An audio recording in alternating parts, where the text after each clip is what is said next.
Okay guys, here we go. A little introduction to the English opening, which is characterized by the move c4. Okay, so let's talk for a second about opening theory in general. Usually in the opening we want to control these four squares, right? AKA the center.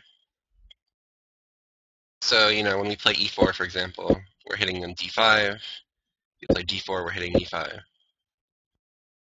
So oftentimes, black will respond in kind. So, when we play e4, two of black's most common responses are contesting for this d4 square, so either e5 or c5. And similarly, when we play d4, two of black's most common responses contest e4, which is d5 and knight f6. So similarly with c4, two of black's most common responses are c5 and e5, both trying to immediately stake out a claim in the center. So we're going to look at those in the second half. But for the first half, we're going to see what happens if black tries to play the move d5 fairly quickly. So we're going to look at basically what happens if black tries to play a Grunfeld, which is characterized by knight f6, d5, and g6. So the Grunfeld would be normally something like d4, knight f6, c4, g6, knight c3, and d5. Okay, but notice there's going to be a difference between this and what happens in the English. So, c4. So we're going to assume that black plays knight f6. And so here already, since we know we're trying to control this square, our moves are usually pretty straightforward. We want to develop this knight to this square to control this square. We want to get this bishop out, but since this bishop's natural diagonal is blocked, we often want to fianchetto it and bring it to this square.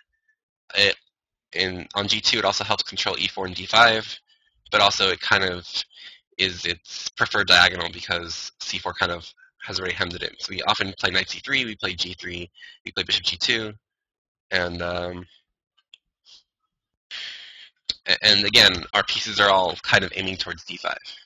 So our moves are kind of pretty much set up already. So we play knight c3. So now we're going to assume that black plays an immediate d5. So it's usually a good idea to exchange a wing pawn for a center pawn, because this gives us a superiority in the center, which means we can gain more space in the center. So we're going to take knight takes. And again, we're going to get our bishop out so that we can get our knight out in castle. So g3. And black's going to do the same thing and try to play Grunfeld. So g6, bishop g2, bishop g7.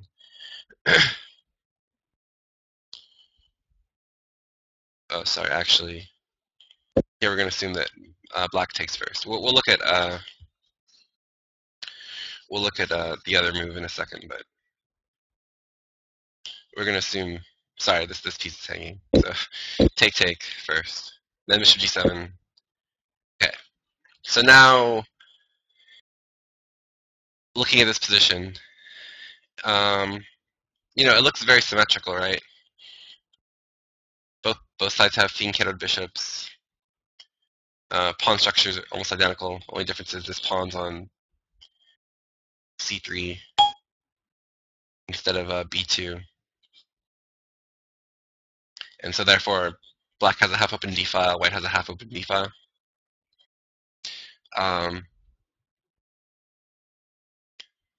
So why is white better here as opposed to, say, in the Grunfeld, where white kind of establishes a big center and then black tries to chip away at it? Well, part of the reason is because I haven't really committed to playing this d2, d4 move yet. So because of that, there's no real center for black to chip away at yet. So I can kind of just develop my pieces without committing to putting my pawns on central squares. And this means I can gain an advantage because I have more mobility, and this long diagonal gives me a target to attack. Okay. So the natural move here is to play rook to b1. So the idea is putting pressure on this pawn. So you're kind of gaining a move, gaining a tempo by attacking this pawn on b7, and also developing your rook to an open file. So we're not really concerned about playing knight f3 yet, because again, I mean, none of black's pieces really pass the second rank other than this pawn, so we're not worried about any confrontations just yet. But we do want to get our pieces active. So our threat is what here? Our threat is actually not bishop takes b7, but our threat is actually rook takes b7. So say black does something like castle.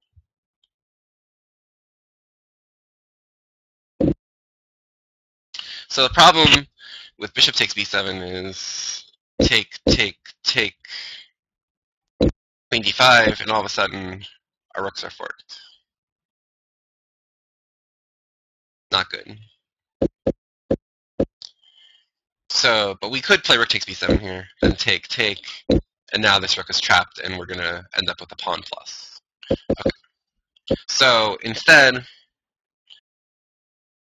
black chooses to play knight d7. So now the idea is, if bishop takes b7, then take, and knight b6, this rook is trapped.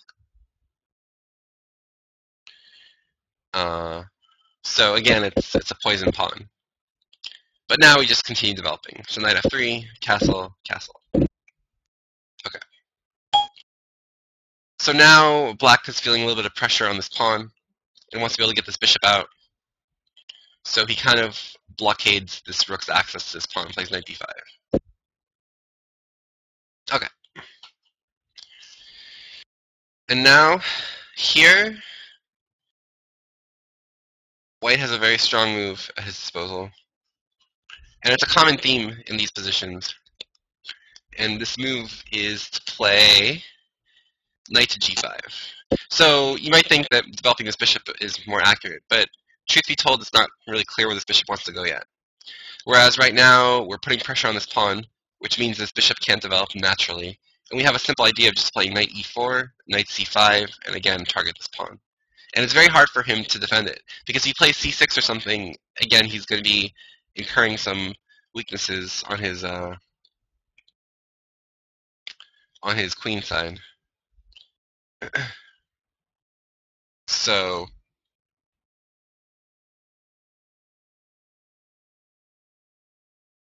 this position is just very nice for white. So now let's look at what happens if instead of this,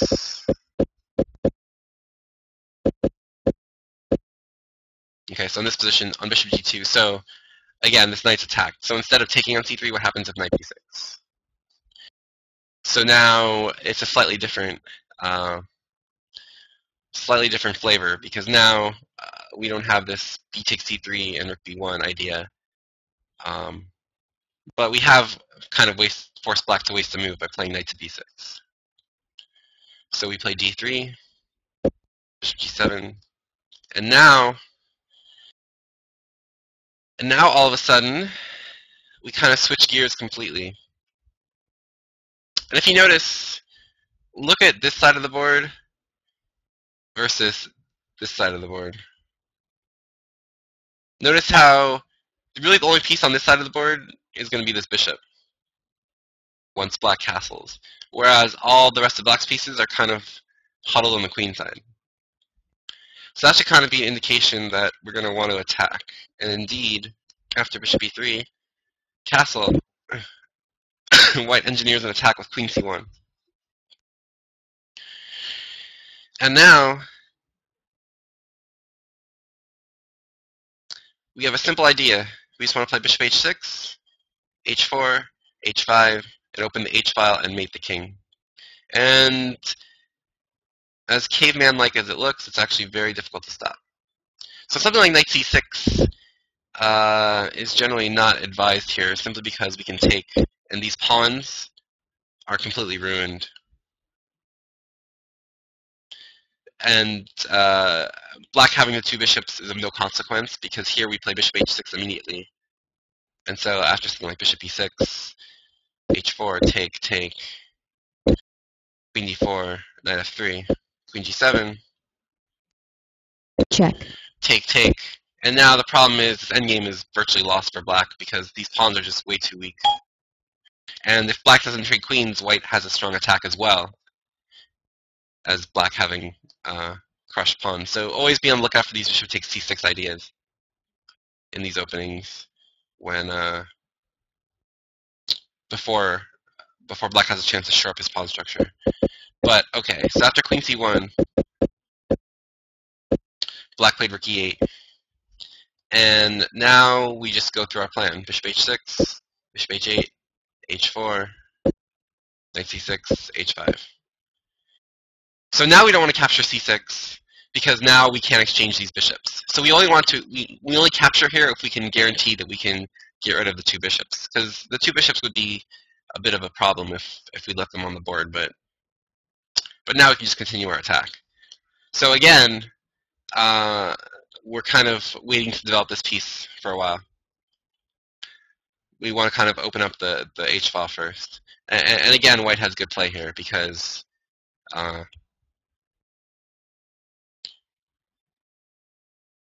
this attack is just natural, and it's hard for black to kind of regroup to defend against this attack. So, all right, so this is why it's kind of tough as black to play the Grunfeld against the English, because as you see, since white isn't committed to d4, white has a choice of plans depending on what black does, either attacking on the queen side with d7, or attacking on the king side with bishop h6 and h4, h5. So, okay, what happens if black tries to do something a little bit more intelligent? And say knight c4, knight f6, knight c3. Let's say black now wants to play e6. So rather than playing d5 right away and being forced to recapture with a piece on d5, let's say black plays e6 and tries to maybe transpose into a Nimzo-Indian, which would have arisen from the moves d4, knight f6, c4, e6, knight c3, bishop e4. So this is a Nimzo-Indian. But in this move order, knight c3, e6. Okay, so if we do play d4, we can transpose into Nimzo-Indian, which is fine. But if we want to kind of keep the game in more English channels, haha, English channel, play e4. So the point of e4 is that we're kind of over protecting this d5 square as much as possible.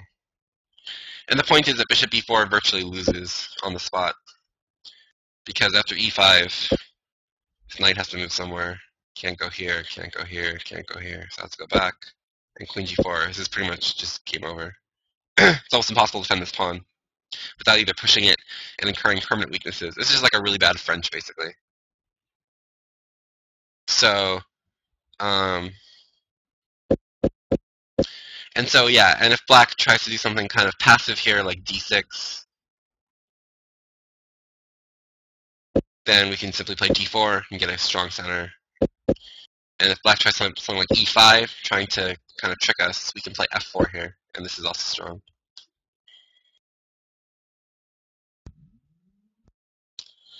So,